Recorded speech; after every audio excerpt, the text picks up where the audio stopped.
The Battle of Sempach, fought on July 9, 1386, was a pivotal clash between the forces of the Swiss Confederation and the Habsburg Duke Leopold III of Austria, deeply rooted in the political tensions of late 14th century Central Europe.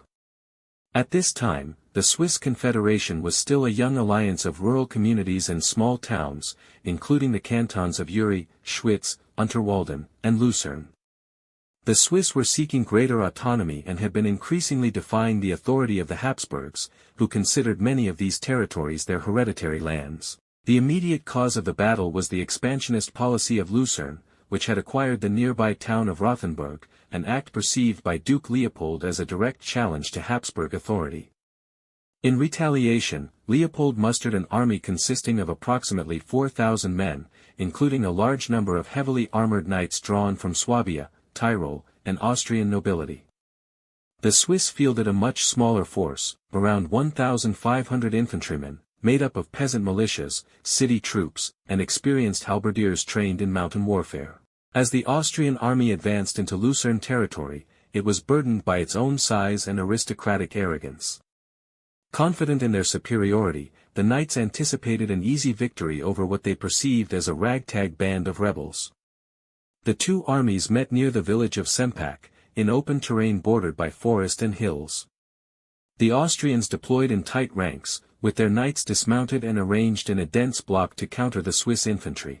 However, this formation became a disadvantage, as the heat of the summer day forced many to remove parts of their armor, and the narrow battlefield restricted their ability to maneuver. The Swiss, meanwhile, advanced in compact formation, using their long halberds and pikes to devastating effect in close combat. A defining moment in the battle's lore is the supposed heroic sacrifice of Arnold von Winkelried, a Swiss warrior who is said to have thrown himself upon the enemy's spears, pulling several down with him to open a gap in the Austrian lines. While modern historians debate the historical accuracy of this account, it reflects the intense spirit of resistance that characterized the Swiss fighters. The momentum shifted rapidly in favor of the Confederates as they pressed through the disorganized Habsburg ranks. The lack of coordination among the Austrian nobles, combined with the inflexibility of their heavy armor and the unexpected ferocity of the Swiss assault, led to a catastrophic breakdown in their formation. The result was a decisive Swiss victory.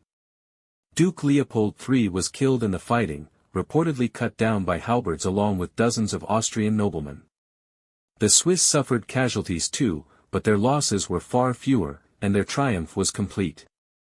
The Battle of Sempach had far-reaching consequences. It marked the beginning of the decline of Habsburg influence in central Switzerland and the rise of the Swiss Confederation as a resilient and increasingly independent political entity. The battle also demonstrated the effectiveness of infantry-based tactics over traditional knightly warfare, signaling a shift in military strategy across Europe. Sempach became a legendary event in Swiss history, symbolizing unity, courage, and the struggle for freedom. It was commemorated in chronicles, songs, and national memory, particularly in the 15th and 16th centuries, and continues to be remembered in Swiss patriotic tradition as a foundational moment in the country's path towards self-determination.